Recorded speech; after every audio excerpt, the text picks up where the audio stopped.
Hey guys, and welcome back to the J2O channel. And in today's video, we're going to be talking about our attacking players: Ziyech, Havertz, Pulisic, Giroud, Tammy. All of them. Hudson-odoi, Mason Mount. Every other attacking player that we have, and see what's wrong with them. See why we're not scoring goals. Is it the system?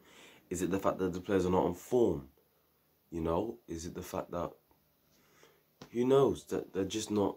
Their head's not in it, or they just don't have had enough or something. I don't know what it is, but today we're going to delve deep into it. And yeah, if you enjoy this video, make sure you like, comment, subscribe, turn on those post notifications, because I'm going to be very consistent on this channel. Hopefully, even though my videos are not doing as well, I don't really care, because I'm just doing something I like. And yeah, let's get into this. Okay guys, so before we actually get to the out of form players and what they need to do, I'm going to briefly just talk about Mason Mount and Hudson-odoi. So with those two, for me it's just a case of they're in good form. Their only problem is the output. They are not giving enough goals for me or assists for me. Especially Callum. I know Mason Mount in the league's got like 4 goals, 3 assists, which is not bad. But there were times yesterday where Mason Mount really could have made the right decision. The one for me is that run he made, that really good run he made. So you get past Scott McTominay, Giroud's through, he could have given it to him, he didn't. Okay, cool. He keeps running. I'm thinking, you're going to just blast it with your right foot and try getting that bottom corner. He doesn't do that, he cuts in. Okay, I'm thinking, hit it with your left foot then. Instead, he tries to get in a comfortable position and hit it with his right foot. And the worst thing is, when he hit it with his right foot, is he hit it sideways. So he hit it the side of his foot. He didn't try toe poke it, but he should have either passed it to Giroud earlier or blasted it with his right foot. For me. And that was a missed opportunity. For me, those types of decisions are something he's going to have to develop and learn. Other than that, he's been performing brilliantly since Thomas Tuchel came in. Got dropped for the first game, but then when he came on against Wolves, he done well, and then since then he hasn't looked past. He hasn't looked in the past, and he just needs to score goals now. And with Callum Hudson-odoi, it's really just output. Let's be serious. He's been performing really well at right wing back. He's been really putting some really good balls in of late when he's been playing there, and nobody wants to get to the end of those. I remember against Burnley, he put in bare good balls in, bare. But the likes of Timo Werner or Pulisic or yesterday, a Giroud couldn't capitalise on it. It's a bit frustrating. And I feel like he needs to try and... Well, at right wing back, goals is not very easy to sort of get yourself involved in. But yesterday I had a good opportunity, to be fair. But for me, assists is something he'll get there, I think. He's definitely capable. He just needs goals now for me. So I feel like those two, they're playing really well. They just need output. That's all, for me personally. So, yeah, let's just move on to our main problems. The main attackers, the ones who are not firing, our big money signings especially. So, yeah. Right, guys. So the first player I'm going to talk about here is Kai Havertz. Now, with Kai Havertz, right, in my opinion, as of right now under Thomas Tuchel, he's due to start. He's due to start a game. Because at this point, he deserves an opportunity. Because the rest of the players I'm going to talk about are not firing at the moment. They're not proving why they should be starting, in my personal opinion anyway. I feel like in this 3-4-3 especially, a false 9 is, for me, his best position. I really looked at it at Bayer Leverkusen in his last set of games. It was the false 9 position. And I'm sorry, you can't tell me that the board didn't buy him because of those performances. And it wasn't because of before. For me. Because it's the false 9 where his main goals output was really coming from. So his best position, the false 9. Then I feel like he should play a false 9. I feel like it's due to happen. And his season's been really unlucky in my opinion. I feel like people have been too harsh on him. For the simple reason of he caught COVID, right? He caught COVID. And after that, for months, he didn't look good, man. He wasn't the same player at all. He couldn't get into the team. Barely. So now after, Thomas Tuchel comes in, and I feel like in the Wolves game, he done well. He made intelligent runs that were getting ignored and all this and all that. But since then, he got an injury, but then he came back. Atletico Madrid looked good, though. So I feel like his season's just been really unlucky. He's never had a set of consistency. That's what he needs right now. He needs a consistent run of games. And I feel like now is the time. At Liverpool, I'd start him and just give him a run of games. Let him just go. And I feel like if you give him a run of games, just like in the first spell where he got his run of games, that's when you're going to see Kai Havertz really build up. And for me, this is a top player we've got here. The club invested so much in this kid. The club wanted him. So we have to take this guy seriously. We can't just get rid of him after one season. So for me, with Kai Havertz, it's just he needs to play now.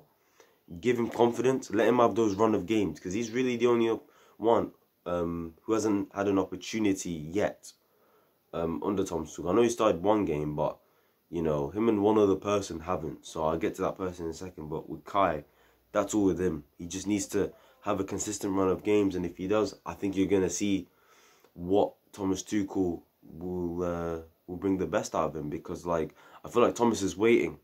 He's just waiting for the right moment to play him. And the second he plays him, for me, he's just going to play. And he's just going to let him go. Because we need a consistent front three. We can't just keep chopping and changing and all this stuff. So, yeah, let's get on to our next player. And that will be Christian Pulisic. So, guys, just to talk about Christian Pulisic next. Now, in my opinion, this one's more of a tougher situation. He's the only attacker who has... Let's just say he's the only attacker who hasn't started a game yet under Thomas Tuchel. And I think he's received the least minutes, out of every attacker. Maybe Tammy Abraham might be up there with him as well, because he hasn't played more than 45 in the games he's played in. But anyway, so the case with Christian is, I feel like with this one, I can be maybe more like acceptable because Thomas knows him. He knows what he can bring. So maybe what Thomas is trying to do is bring other players into it, like see what they're like as a player. That's why he's played Mason Mount over him, Kai Havertz, Ziyech, Timo, all of these guys over Christian, because he knows what Christian can bring to the team. So I feel like that's okay. But with Christian, it's the case of his injuries, man. His injuries are going to be what ruin his career at the end of the day. His injuries are what it's going to ruin his career. The club are going to have to find a training plan for him, a program for him. They're going to have to plan something for Christian, because they bought this guy knowing he has an injury record. At Chelsea, not at Chelsea, I think in his career, he suffered 20 injuries already.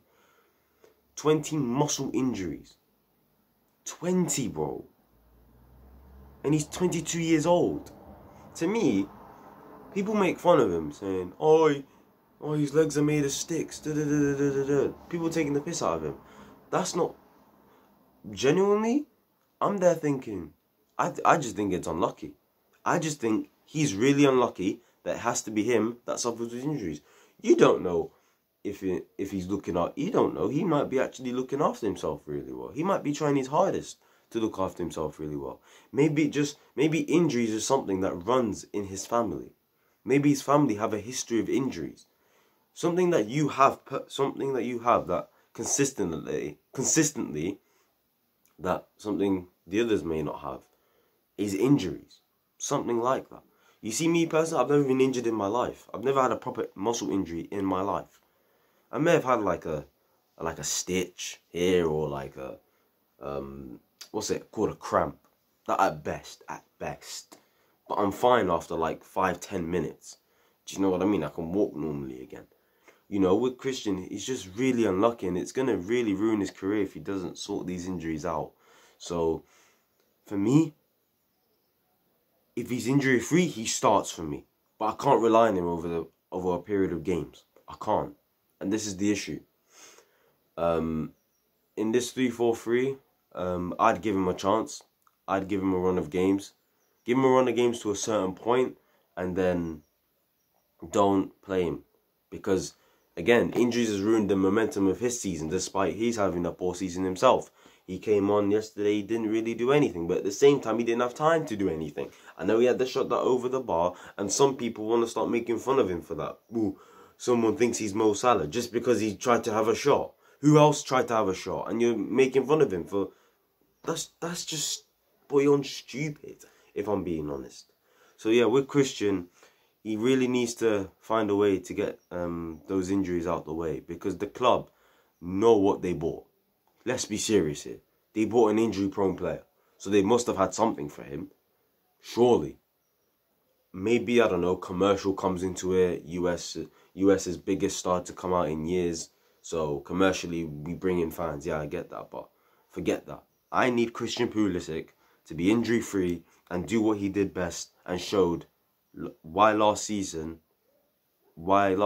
isn't just like a, what's it called, a blip or something like that. As in like, oh, that's the only time that he's actually going to perform well, because in the Dortmund days, which is, you know, fraud league, he barely scored goals. So I'm just hoping he can prove the haters wrong, prove the doubters wrong, and comes back strong and starts scoring goals again, because we need him now. You know, he's not scoring, he's not creating, he's not doing anything really, and we really need him to.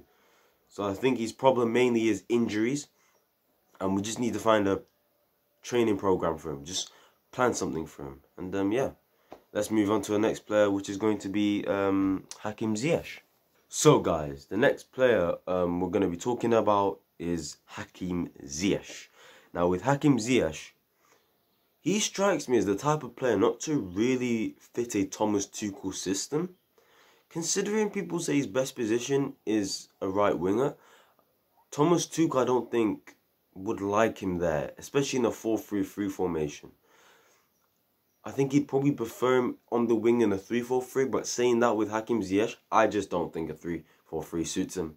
I don't think it does. If there's one position that he, for me, does the best in that system, is the false 9 position. But I think Havertz has that on lock, and we've got Giroud and Tammy anyway. So, and I don't really like him on the right wing of a 3-4-3 as well. So for me personally, he's one of those ones where when we start playing 4 at the back, you'll see him, for me. Whether you see him at cam or even on the wing, if I'm being honest. But I think he's going to prefer Christian and Hudson-odoi on the wing, because they've got pace. Ziyech might be preferred in like 8s with maybe a Mason Mount or a Kai Havertz. You know, when we played a 4-3-3 early in the season, something like that. I feel like that could maybe be his best position. But yeah, I just think with Ziyech, he's just not doing well, and he doesn't strike a player that really suits a Thomas Tuchel system.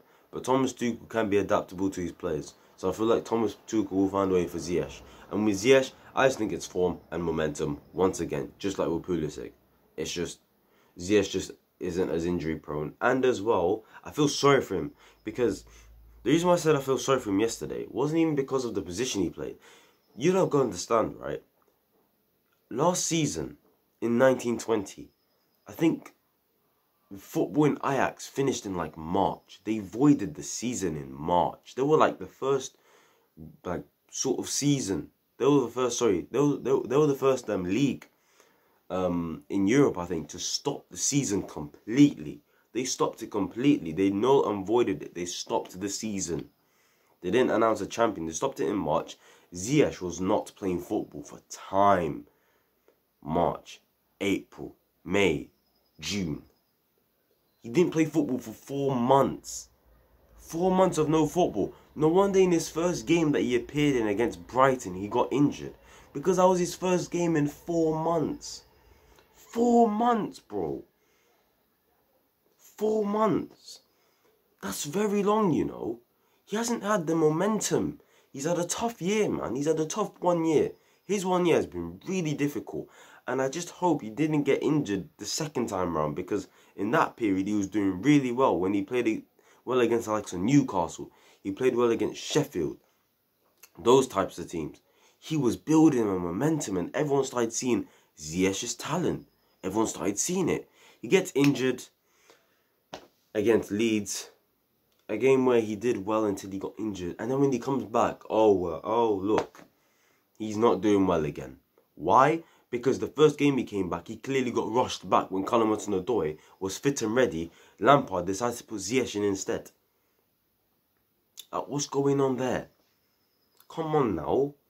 For me, Ziyech needs time. Ziyech needs time. He's someone I still believe in. I'm not going to give up on him. The guy just needs a pre-season for me. He needs a pre-season. For me, he just needs to write this season off. Because for me, the whole year, 12 months has been a tough period for him. He went through ages and ages where he wasn't playing no football. No football. At least with our players, some of them, yes, there was no football for months, but we came back, trained, and then we went back to playing again. So the players sort of, that end of the season was sort of their pre-season when you think about it. Ziyech didn't have a pre-season or anything. So I feel sorry for him. For me, he's just someone, he needs a pre-season, he needs momentum, and then you're going to see the real Ziyech again. I feel like people are being too harsh on him, and you should be more harsher on the Timos, in my opinion. So, speaking of Timo, we're going to get to him next, because my piece on Ziyech has been said, and with Timo, we've got a couple things to say. Hey guys, the next player we're going to talk about is Timo Werner. Turbo Timo, Timo time, all of this stuff about Timo. With Timo, I know he's been doing well recently. Performances have improved, but there's still no output. Yes, he scored 1 goal against Newcastle, but is that enough? No, it's not. Not to my eyes. People having got Thomas Tuchel for not starting him yesterday or not bringing him on earlier. Maybe Thomas Tuchel didn't know that Man United would play such a high line. Jesus. You know, Man United have barely been playing with a high line, which is why I feel bad that for Thomas and Timo, because yeah, that happened. But with Timo, I just think it's a case of he's playing in the exact same position as he did under Frank Lampard. But because it was Frank Lampard and it was for at the back, everyone wanted to have a go at him. There was this heat map I saw recently of Timo Werner under Frank Lampard and Timo Werner under Thomas Tuchel. And they're playing the exact same. He's literally in the same position, just in a different formation. But nobody's having a go at Thomas for it, are they? And I'm not saying have a go at Thomas for it. That's not what I'm saying. I'm just saying people shouldn't have had a go at Frank Lampard for it. Because where else do you want him to play? He can't play solely up front by himself. He can't do that. That can't happen. He can't play up front by himself. That's clear as day. He cannot do it. He doesn't have the qualities to be a sole number 9, like an Aguero, like a Harry Kane. He doesn't have it in his game. His first touch still needs to improve, bro. His dribbling still needs to improve. On the left wing, I'm sorry, I'm going to say it. All that guy does, yeah, is he gets the ball, goes down the byline, and puts in a cross with his left foot. He crosses an inshallahs. When does this guy ever cut inside and shoot with his right foot? I don't see it from the guy. I don't see it from the guy. Why does it feel like he's just a running behind pace merchant? I'm saying it. Why does it feel like he's that? I'm going to support him, and I hope he just improves, but I'm sorry, like, you know, he needs to do more than just get the ball, go to his left foot, and hope that the cross leads to something. Do you know what I mean? So, for me, Timo, it's as simple as this, right? It's either you guys give the same energy you gave for Frank Lampard to Thomas Tuchel, or you just shouldn't have criticised, you just shouldn't have criticised Lampard for the way he used Timo Werner. Because left wing was the only position he could have played him in. Only one. For me, Timo's best as a 2. As a 2. Not somebody who's in front of him like he had at Leipzig. You know? But for me, he's someone that just needs time. And he himself needs to develop his own game. He needs to improve on his first touch, his dribbling, his passing. He needs to improve on all of that. But at the same time, I feel like he does do a lot of good things that the team ignore. Like, he makes really clever runs in behind and nobody wants to make them move. Nobody wants to give the ball to him. So, yeah, with Timo, he has a lot of things to improve on, but I feel like the team still need to understand what his game is. And if they can understand what his game is and just play to his strengths for now, for the short term, that's okay. That's fine. And Timo just needs to get goals now.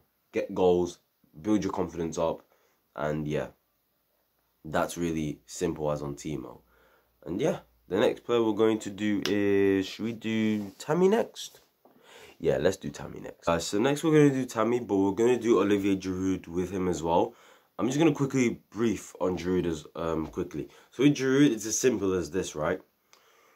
When his skill set is not there, the guy's useless. Simple as. He's not quick. Sometimes, yesterday, how the game went, he wasn't needed. That's a game where he was not needed, seeing as how the game went. For me, he scores spectacular goals, but he's someone we can't rely on every single game because of his age. If he was in the prime of his career, fine, but he's someone we can't rely on. For me, at best, he's a bench player that should be coming on and making an impact. That's no offense to him. He scores spectacular goals. I love him. He's a handsome man as well. And yeah, that's really as simple as that on Olivier Giroud. Is there really anything else to say about Ollie? His presence is good. He's good in the air, to be fair to him. His link-up play is good. But you can't rely on him all the time. And I need to see more goals from him if he's going to start a game as well. Now, let's get on to Tammy now. With Tammy, the most disrespected player at the club within our fan base. I personally don't understand it. He's got a skill set like no other in the team. For me, his link-up play is spot on. I think aerially, he has improved. He could get better though, but it has improved from last season, in my opinion. He's got pace. He's got power. He's improved his strength, for me. For somebody with daddy legs, bro. He's got dandly legs, yeah. Bro, he can do a skill or two, you know. He's got skills in him. Yeah, man can do a little two-step over, all of that. Flicks and tricks, all of that. He can do it. For me, he's got a skill set that a striker of his size and the height of him shouldn't have. But he has it. Meaning he's a unique striker, in my opinion. And for me, he just gets disrespected too much. Is he inconsistent? I think he is inconsistent. Yes, he is inconsistent. I do think so. And I do feel like when he's having a poor game and his skill set cannot be used, for me, he ghosts. I'll be real, he ghosts. But that doesn't mean he's a shit player. That doesn't mean he's a championship, at best player. All these guys want to criticize Tammy. No. I think it's just disrespectful. I think you're really not. I think you're underestimating his skill. You're really underestimating the fact that he's our top scorer still. And you want to say, oh, it was in games that we already had won anyway. Okay, put all of his goals out and see where we'd be then. Put all of his goals out and see where we'd be then. You put his goals out, we're at the FA Cup. How about that, for example? How about that? That's a trophy we want to win, right? Put his goal out, we are out of the FA Cup probably. We probably are, seeing as the way that game was going. Do you know what I mean? Guys, stop the chat on Tammy, man. Respect him. Stop always criticising him every single time. He's a scapegoat. He was our top scorer last season. I think there was a stat I heard ages ago where he had like 42 goals and assists in 48 games. That's unbelievable. And people don't want to respect that. Seriously, get your agenda and move, man. Honestly, stop disrespecting him. It's as simple as that. And yeah, that for me, that's really it on Tammy Abraham. Just stop disrespecting him. He has a skill set of no other player at our club. For me, if he improves on those skill sets even further, he'll be an elite striker that will guarantee you 15 to 20 goals a season. I don't care what anybody tells me. I don't care. I like Tammy personally. And yeah, guys, that will conclude the end of this video. I've just gone on a bit of a passionate rant about Tammy Abraham because the kid gets disrespected too much, in my opinion. Comment your thoughts on that even. Comment your thought on Tammy Abraham, Pulisic's injuries, Ziyech's form. Does Kai Havertz need a run of games now? Timo Werner, what he needs to improve on. Ollie, Mason, Hudson-odoi, everyone I talked about, you know. Overall, as a package, They just all need to start scoring goals. Every single one of them need to start scoring goals in the league specifically, despite Tammy Abraham being our top scorer. Because we're not scoring enough. Jorginho and Kurt Zouma are one of our top 5 goal scorers this season. I think in the league. Come on, guys. It has to be better. So yeah, guys, that will conclude the end of this video. And another thing as well, maybe some of them just don't fit the system, and I thought at the back eventually will be needed, in my opinion. So yeah, if you enjoyed this video, make sure you like, comment what you thought, and most importantly subscribe, and I'll see you guys in my next video. Peace.